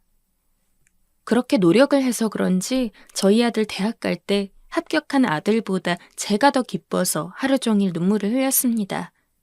학원이며 과외를 몇 개를 받아도 가기 힘들다는 서울대를 저희 아들이 단번에 붙었거든요. 너무 고생했다, 내 아들. 정말 고생했어. 어릴 때부터 아버지가 아버지 노릇도 안 하고 언젠가부터는 아예 집을 나가버린 뒤로 홀어머니 밑에서 살아야 했던 아들이었기에 이것저것 많이 속상하고 힘들고 불편한 부분도 있었을 텐데 아들은 제가 늦지막이 집에 들어올 때마다 엄마, 오늘도 너무 수고했어요. 라고 하면서 안겨올 만큼 살가운 아들이었고 별다른 날도 아닌데 제 생각이 났다면서 어릴 때부터 조금씩 아르바이트해서 번 돈으로 제 옷도 사주고 정말 제 분에 넘칠 만큼 착하고 좋은 아들이었습니다. 아들이 그렇게 착하고 마음이 어여쁜 아이였기에 저는 더더욱 아들이 아빠 없는 집에서 자란 티가 나지 않도록 사랑도 주고 물질적으로 지원도 해주고 싶어서 저 힘든 거 다 참고 노력해왔습니다. 그리고 아들이 대학에 합격한 순간 그런 제 모든 노력들이 보상을 받는 느낌이었죠. 합격 소식을 들은 날 아들을 데리고서 큰맘 먹고 백화점에 가 비싼 브랜드 옷도 사주고 공부할 때 쓰라고 신형 노트북도 한 대 장만했습니다. 마음 같아서는 차라도 뽑아서 편하게 학교 다니라고 해주고 싶었는데 그러기에는 돈이 부족했던지라 마음에 담아둘 수밖에 없어 아쉬웠지만 어쨌든 그렇게 조금이나마 아들의 새 대학 생활을 응원하고자 엄마로서 이것저것 챙겨줄 수 있었다는 것에 대한 안도로 한동안은 정말 너무 행복했습니다. 그 지겹던 떡볶이 냄새도 전혀 지겹지 않았고 진상 손님이 와서 행패를 부려도 아들 생각하면 참을 수 있었습니다. 그렇게 저희에게는 고생 끝에 행복한 나날들만 남았다고 생각했어요. 하지만 아들이 대학교 입학하고 첫 학기를 다닐 때 여전히 같은 자리에서 분식점을 하던 제 가게에 굉장히 불쾌한 손님이 들이닥쳤습니다. 남편이었습니다. 제가 여기서 분식점을 하고 있는 건 대체 어떻게 알아서 찾아온 건지 처음 들어오는 자세부터 망설임이 없었습니다. 오랜만에 본 남편은 참 초췌한 몰골을 하고 있었어요. 대체 그동안 무슨 일이 있었길래 저렇게 멀쩡하던 사람이 엉망이 될 정도로 굴렀나 싶어서 안쓰럽기도 했지만 남편 때문에 부모님 사랑 잘 받고 컸어야 할 아들도 고생했고 저도 고생한 만큼 저는 떡볶이를 담고 있던 주걱을 내던지면서 당장 꺼지라고 소리를 질렀습니다. 당신이 여기가 어디라고 찾아와? 아무리 낯짝이 뻔뻔해도 그렇지. 당장 여기서 나가. 안 나가면 경찰에 신고할 거니까. 그러자 남편이 처음으로 묵묵하게 제 말에 아무 말도 하지 않더니 이내 제 앞에서 무릎을 꿇고 눈물을 흘렸습니다. 내가 잘못했어, 여보. 내가 너무 잘못 생각하고 있었어. 다시는 안 그럴 테니까 한 번만 용서해줘. 라면서요. 법적으로는 엄연히 부부 사이였습니다. 이혼을 하기 위해 변호사와 상담을 한 적이 있는데 남편 사는 곳을 몰라 소송도 복잡하고 돈도 많이 든다고 하길래 해야지 하다가 시기를 놓쳐버린 탓입니다. 하지만 그간의 고충이 겨우 사과 한마디로 풀릴 건 아니었습니다. 그래서 저는 당연히 남편을 내쫓고서 원래대로 분식점을 운영했습니다. 하지만 남편은 하루가 멀다 하고 분식점에 매일같이 찾아왔죠. 손님들 볼까봐 소리도 못 지르고 힘들었습니다. 한참 같이 살 때 그렇게 제가 한마디만 하면 길길이 날뛰던 성질머리는 다 어디 갔는지 남편은 꽤 오랜 시간이 지나기는 했지만 그걸 감안하더라도 너무나 다른 사람이 되어서 제게 돌아왔습니다. 그러나 남편에게 당한 게 있는 만큼 처음에는 많이 의심도 했습니다. 하지만 그렇게 하루 이틀 남편의 얼굴을 보는 시간이 늘어나다 보니까 문득 그런 생각이 들더라고요. 이렇게까지 저를 찾아온 거 보면 이유가 어쨌든 간에 정말 잘해보고 싶어서 그런 것 같은데 지금이야 아들이 대학교 다니느라 이래저래 바쁘고 신경 쓸 게 많다고 할지라도 나중에 결혼을 하게 되면 그래도 좋은 여자 만나서 행복하게 살아야 할 텐데 그러려면 어머니가 혼자 있는 편모 가정보다는 그래도 아버지까지 다 같이 있는 평범한 가정 환경에서 배우자를 만나는 게 아들에게 더 좋을 것 같았습니다. 그냥 저 혼자만 생각한다면야 왜 남편이랑 다시 만나겠습니까? 하지만 아들에게로 생각이 미치자마자 저는 남편을 용서하는 것에 대해서 진지하게 고민을 하게 되었죠. 물론 어려운 일이었습니다. 아무리 아들에게 이래저래 더 좋을 것 같다고 생각을 해도 저와 아들이 당했던 고통이 사라지는 것은 아니었으니까요. 하지만 아무리 생각해도 지금 상태로는 편모 가정으로서의 편견으로부터 아들이 벗어날 수 없을 것 같다는 게 너무나 마음에 걸렸습니다. 결국 남편을 다시 만난 지 3개월 정도 뒤에 저는 남편의 사과를 받아들이고 한번 용서하기로 했습니다. 물론 아들은 아빠를 받아들이기 힘들었습니다. 제가 어떻게 살아왔는지 두 눈으로 본 아들이었으니까요. 하지만 저는 아들을 겨우겨우 설득하게 되었죠. 흔히 가는 날이 장날이라는 말이 있죠.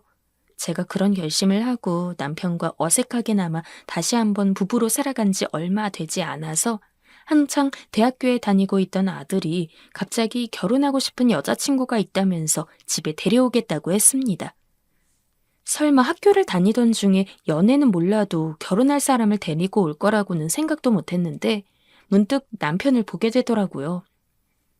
비록 아들이 어린 나이기는 했지만 저는 정말 결혼하고 싶은 여자가 맞고 제가 봤을 때 품행이나 인성이 나쁘지 않으면 곧바로 결혼을 시켜줄 생각이었기에 만약 그때 내가 남편을 용서하지 않았으면 우리 아들 결혼할 때 정말로 아들은 아버지 없이 어머니 혼자 있는 상황에서 아내 될 사람 부모님도 만나고 그래야 했겠구나 라는 생각까지 미치더라고요.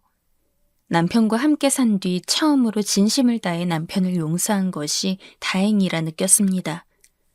어찌저찌 아들의 여자친구를 소개받아서 인사를 나누고 딱 1년 뒤에 아들은 자기 여자친구와 결혼을 하기로 했습니다. 말도 제대로 못 대고 바닥을 기어다니던 아가가 언제 이렇게 훌쩍 커서는 장가를 갈 나이가 되었는지. 쉬지 않고 돈을 벌어둔 것이 정말로 천만다행이었습니다. 아들의 결혼식 날짜가 잡힌 이후로는 남편과 함께 어떤 옷을 입고 결혼식에 참석할지 그런 것들에 대한 이야기를 나누느라 바빴어요. 그날은 당신이 우리 지훈이 아버지로서 잘해줬으면 해요. 당신 용서한 것도 이렇게 우리 지훈이 결혼할 거 생각해서 그런 거니까. 아들 결혼을 위해서 한 푼 두 푼 모은 돈이 어느새 약 1억 5천만 원에 달했습니다. 먹을 거 안 먹고 입을 거 안 입으면서 힘들게 모은 돈인 만큼 아들이 부디 결혼을 해서 그 누구보다도 행복하고 편안하게 잘 살았으면 했습니다. 나이가 들어서 분식집 일을 하는 게 육체적으로 힘들었지만 아들 얼굴 생각하고 통장 잔고 한번 보면 없던 힘이 솟아 그걸로 버텼습니다. 남편도 정신을 차렸는지 막노동 일을 하면서 돈을 벌어왔죠. 솔직히 그 모습을 보고 방심했던 것 같습니다. 그래서는 안 되었는데. 지금 아들 결혼이 3개월 정도 남았습니다. 저는 분식점 일로도 모자라서 남의 집 식당 일까지 하고 있습니다. 왜냐고요? 남편이 얼마 전에 제 아들 결혼 자금인 1억 5천만 원을 가지고 도망가 버렸거든요. 남편이 이제야말로 정신을 좀 차렸을 거라고 생각했을 때 뭐 할 게 있다면서 제 공인인증서 비밀번호를 물어봤는데 그걸 알려줬던 게 화근이었습니다. 제 통장에 들어있던 1억 5천만 원을 고스란히 자기 계좌로 빼가서는 쥐도 새도 모르게 잠수를 탄 상황입니다. 정말 그 자리에서 목을 메고 이 세상을 등지고 싶을 정도로 좌절감이 물밀듯 밀려왔습니다. 세상 천지에 저 같은 멍청한 사람이 또 있을까요? 아들한테 이야기를 해야 하는데 용기가 나지 않아서 일단 아들 결혼 때까지 조금이라도 보탬이 되고자 닥치는 대로 할 수 있는 일은 다 하고 있습니다. 하지만 결혼을 앞두고 행복하게 웃고 있는 아들 얼굴을 볼 때마다 죄책감으로 세상을 살아갈 힘이 안 납니다. 경찰에 신고는 했는데 남편이 친부로 있는 만큼 고소를 한다고 해도 큰 효과가 없을 수도 있고 무엇보다도 법적 절차를 제대로 밟아서 재판까지 가려면 변호사 선임에 너무 돈이 많이 들어서 뭘 어떻게 할 수도 없는 상황입니다. 1억 5천만 원을 모두 돌려받지는 못하더라도 최소한 그 일부만큼은 어떻게든 돌려받고 싶어서 경찰의 연락만 하루 종일 기다리고 있습니다. 하지만 일단 아들한테 이 모든 사실을 말을 해야 할 텐데 결혼도 얼마 안 남은 애한테 심란함만 안겨주는 것 같아서 입이 떨어지지를 않습니다. 제가 어떻게 이야기를 꺼내야 할까요? 이번에야말로 아들이 저한테 실망을 하고서는 저에게 정이 떨어지지 않을까요? 되도록 아들 모르게 해결할 수 있는 방법은 정말 없는 걸까요?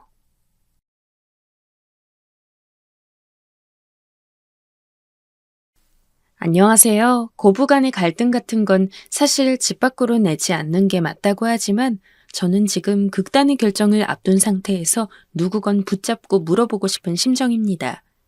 아무리 봐도 제가 뭘 잘못했는지 모르겠는데 혹시 제가 뭘 모르는 것 같다면 알려주시겠어요? 저를 비롯해서 제 주변인들은 다 하나같이 제 편을 들어주긴 하는데 그래도 객관적인 입장을 듣고 싶습니다. 저는 결혼한 지 1년이 이제 막 된 신혼이고 저와 남편 사이에 아직 아이는 없어요.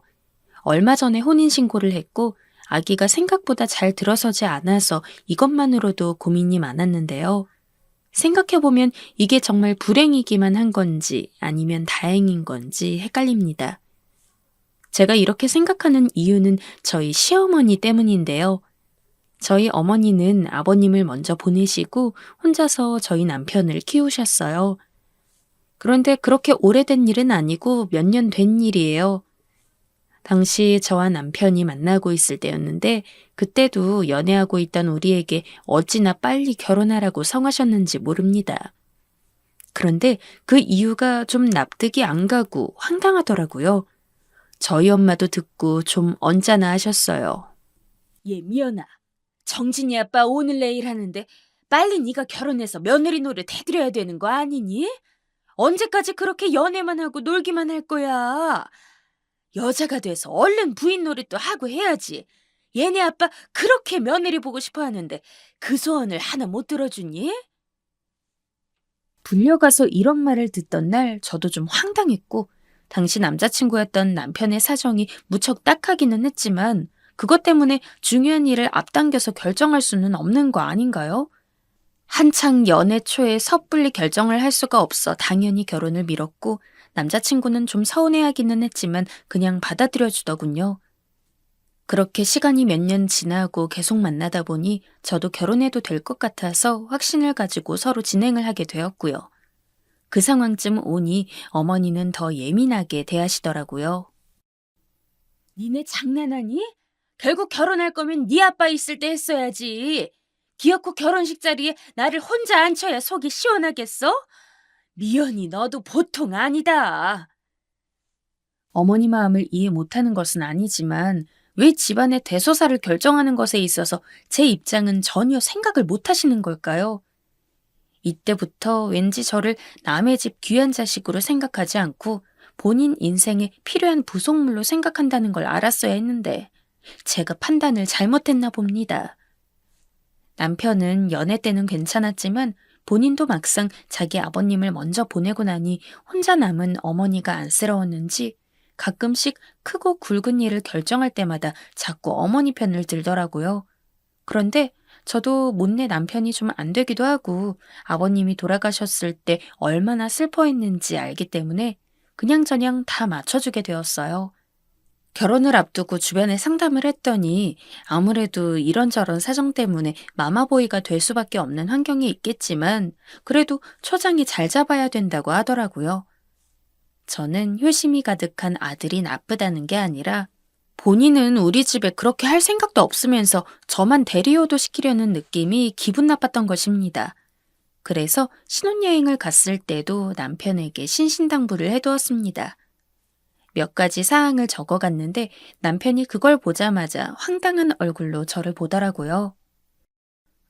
오빠, 나는 어머니 댁이 바로 옆이긴 하지만 한 달에 딱 한 번, 첫째 주 토요일에만 갈 거야. 그리고 아무리 우리가 1분 거리에 산다지만 어머니가 불쑥 연락도 없이 오시진 않았으면 좋겠어. 주변에 결혼한 언니들 보니까 그런 걸로 부부가 많이 싸운다던데 우리만 생각하기 바쁜데 이런 걸로 싸우고 싶지 않아.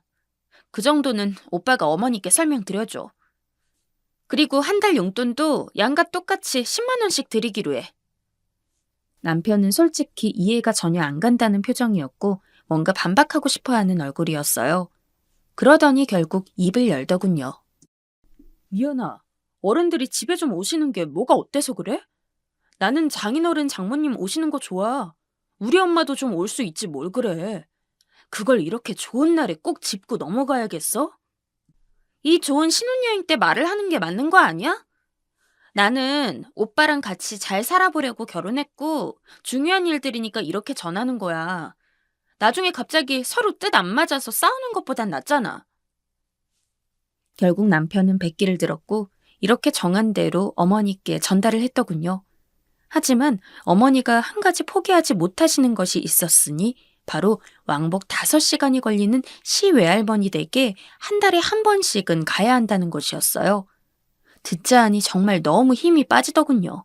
하지만 남편이 제가 얘기했던 것도 웬만하면 다 맞추겠다고 노력하고 있는 통이라서 더 이상 뭐라고 말을 할 수가 없겠더라고요. 가운데서 중재하는 것도 쉬운 일은 아닐 것 같아서 솔직히 너무나 싫고 내키지 않았지만 그 사항은 수락하기로 했습니다. 그렇게 해서 저희는 평화롭게 신혼생활을 시작하게 되었고 저희 친정 가족들도 10분 거리에 있었으나 제가 어느 정도 말을 해두어서 그런지 거의 오시지 않았어요. 그런 반면에 한편으로는 저도 이제 가정이 생겼는데 어머니는 아들 하나 있는데 장가를 보내고 좀 적적하시겠다는 생각이 들었어요. 저는 양가 부모님이 다 계시지만 한쪽 부모님을 보내고 홀로 남은 엄마를 신경 쓰는 남편도 이해가 되더군요. 신혼여행 때 단단히 못 박은 이후로 별 얘기 없이 무던히 지내려고 노력하는 모습을 보니까 좀 짠하기도 했고요. 그래서 저도 마음을 다시 다잡고 어머니에게 좀 잘해드려야겠다는 생각이 들었어요. 저도 초반에는 썩 내키지 않았지만 하루에 한 번씩은 꼭 전화를 드렸어요.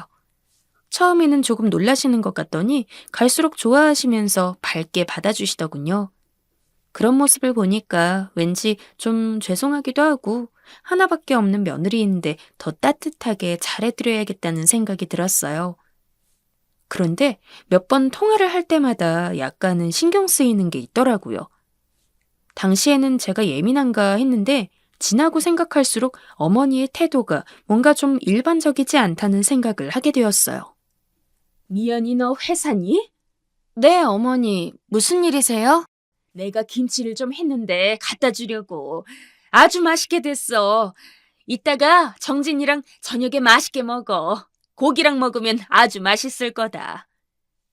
여기까지는 문제가 없는데 사실 이날 저는 컨디션이 너무 나빴고 소화가 안 되어서 회사에서도 집중을 잘 못하고 있었어요.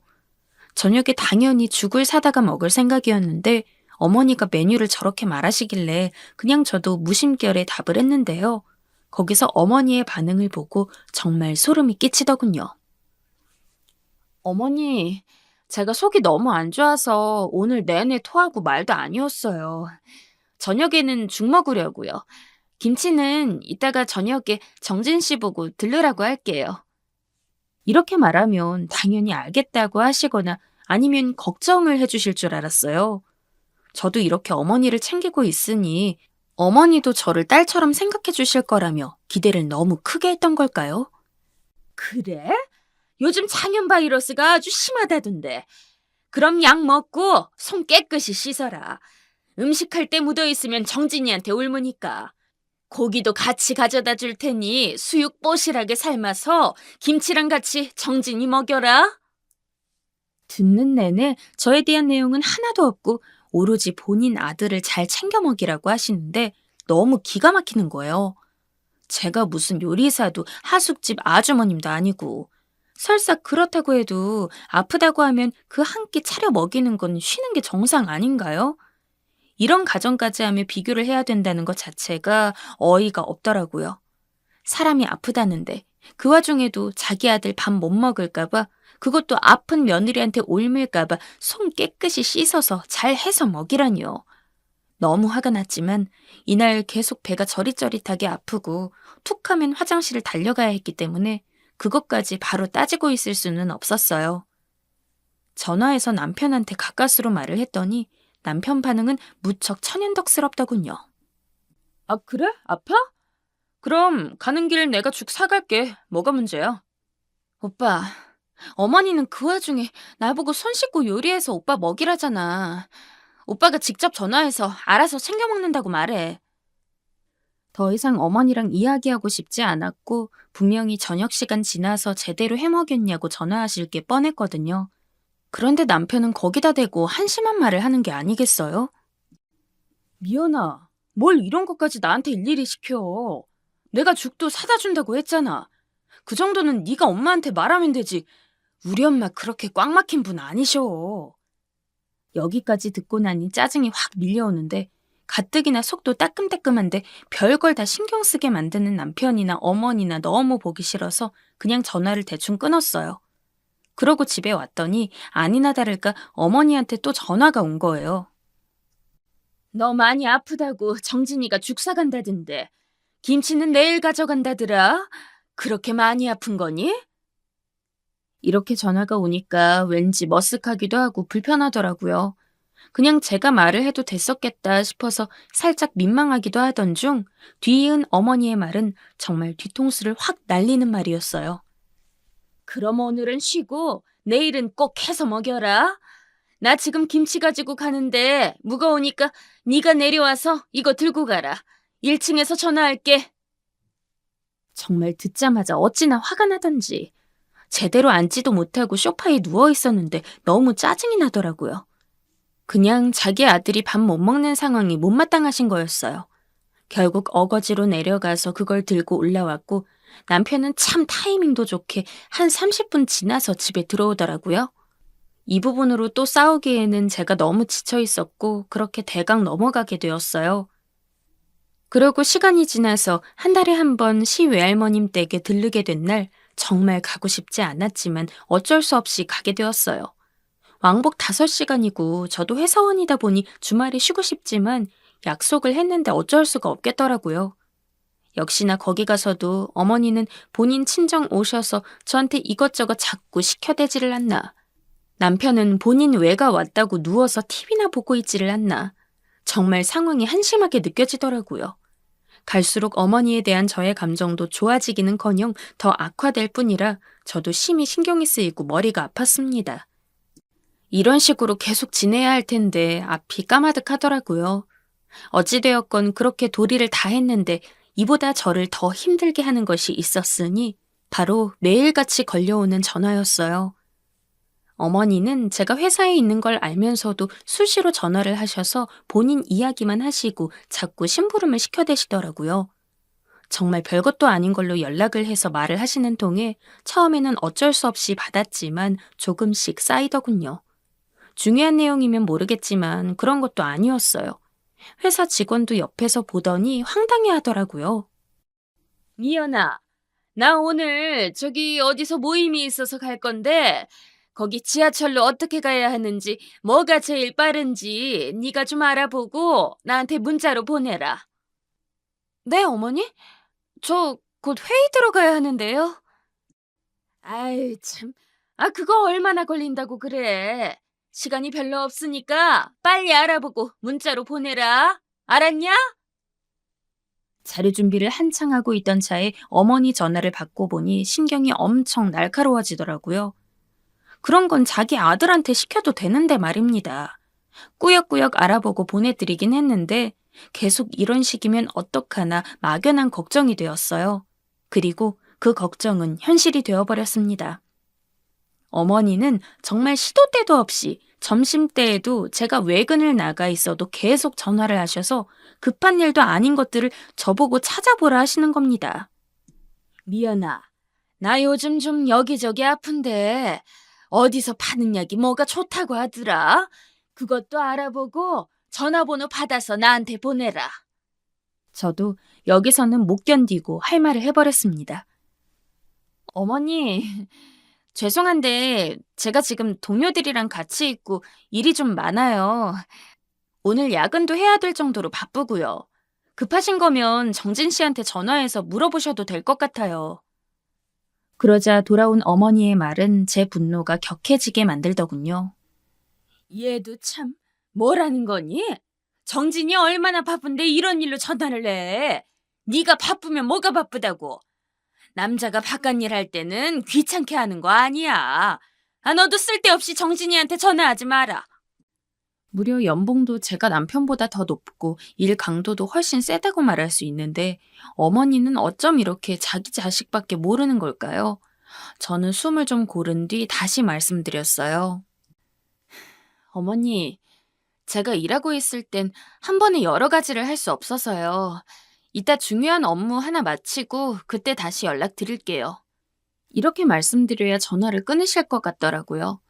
무척 못마땅한 듯 뭐가 그렇게 바빠서 시애미 일도 못 해주냐고 하시더니 결국은 획 끊어버리시더라고요.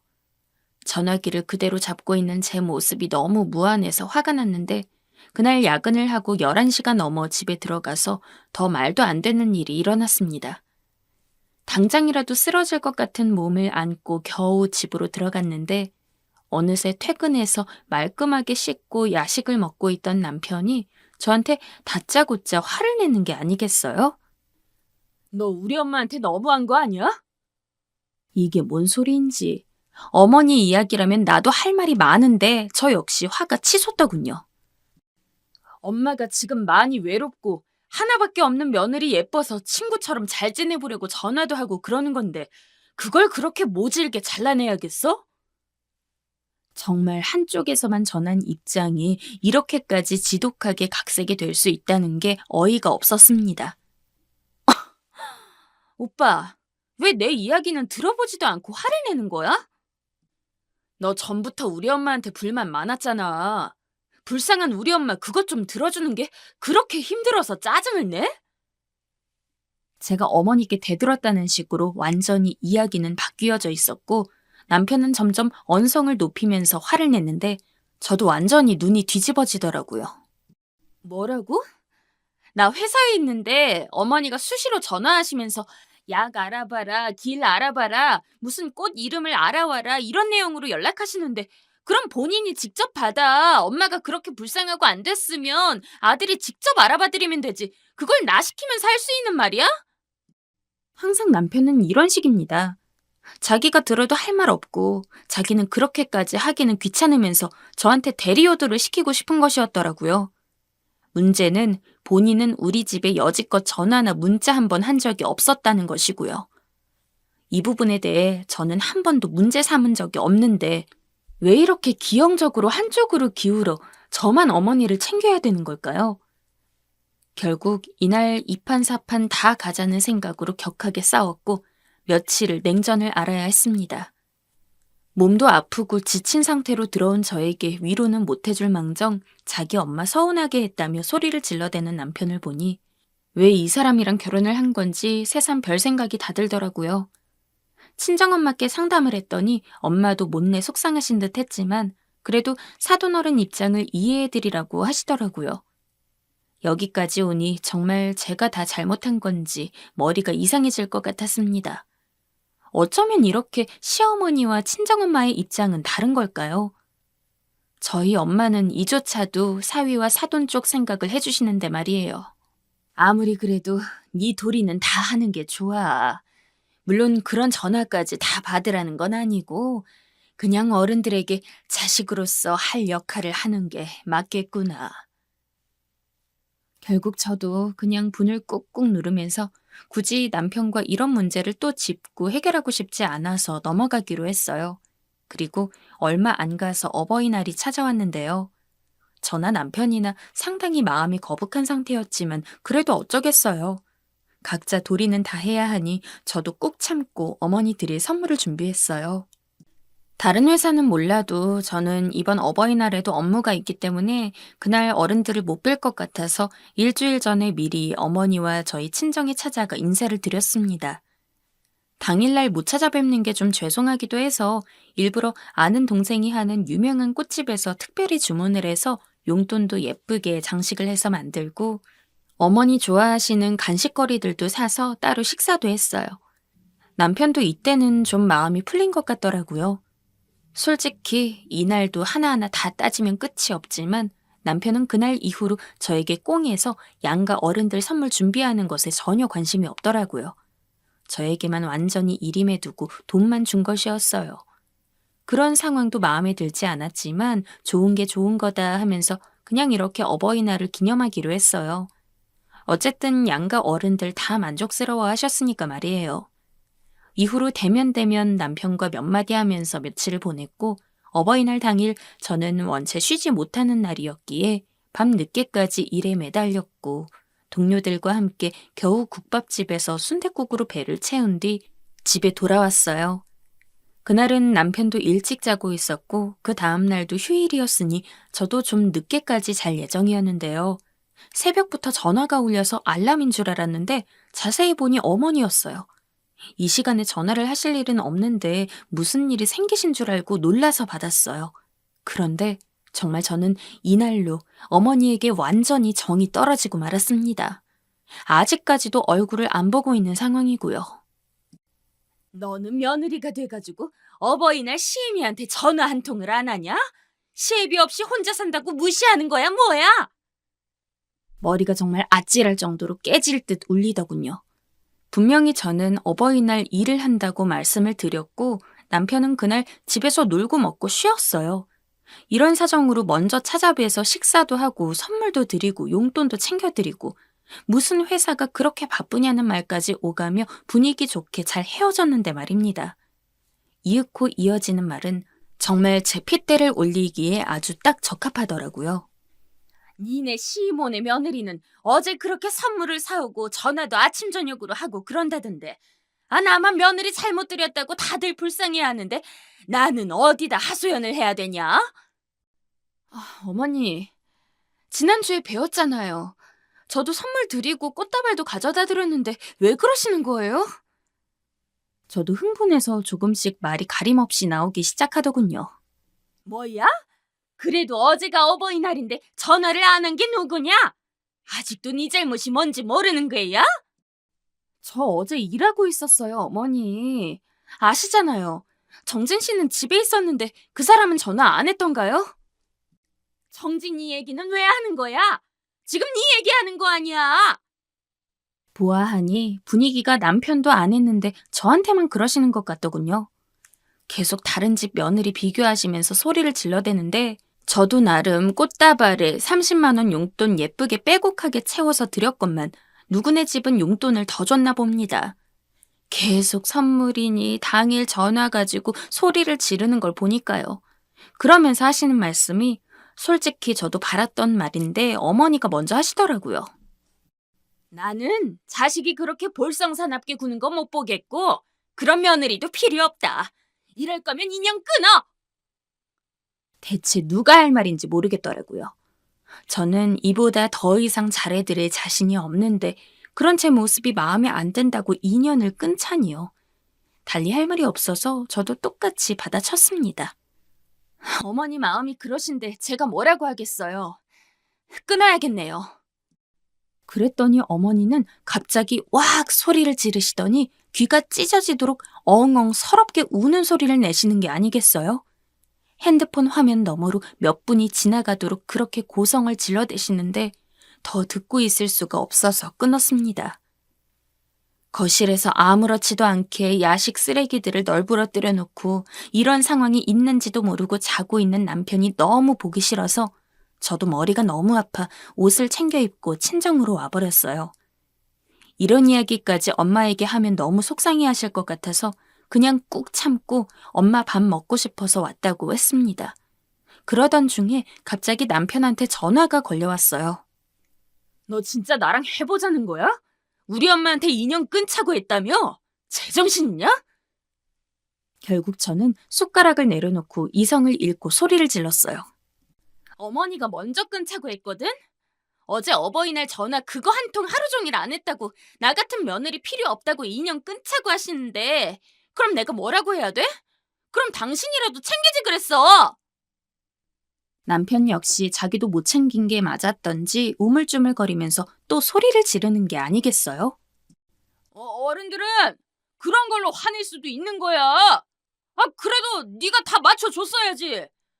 버릇없게 우리 엄마한테 대드냐? 이제 이 끝도 없는 순환이 또 반복된다고 생각하니 저는 더 이상 버틸 수가 없겠더라고요. 그래서 말했어요. 내가 오빠랑 결혼했지 어머니랑 결혼한 거야? 내 전화 목록도 1위가 어머니야. 오빠보다 훨씬 많이 통화하고 얼굴도 많이 보고 더 챙겼어. 그런데도 불만이면 나는 더 이상 할 말 없어. 잘해주는 다른 며느리 찾아와. 나는 오빠랑 이혼할 거야.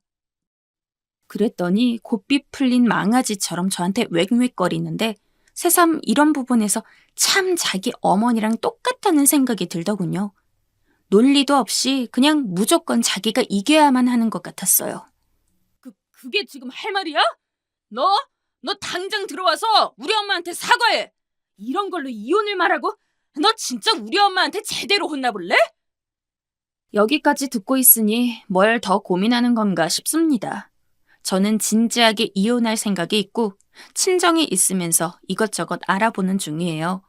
이걸로 사유가 되어서 제가 저 집 사람들과 인연을 원만하게 끊을 수 있을지는 모르겠지만 아직도 저한테 문자로 제가 예민한 거라며 난리를 쳐대는 남편과 시어머니를 보고 있으니 점점 결심은 확고해지는데요. 그냥 무시하고 진행해도 되는 걸까요?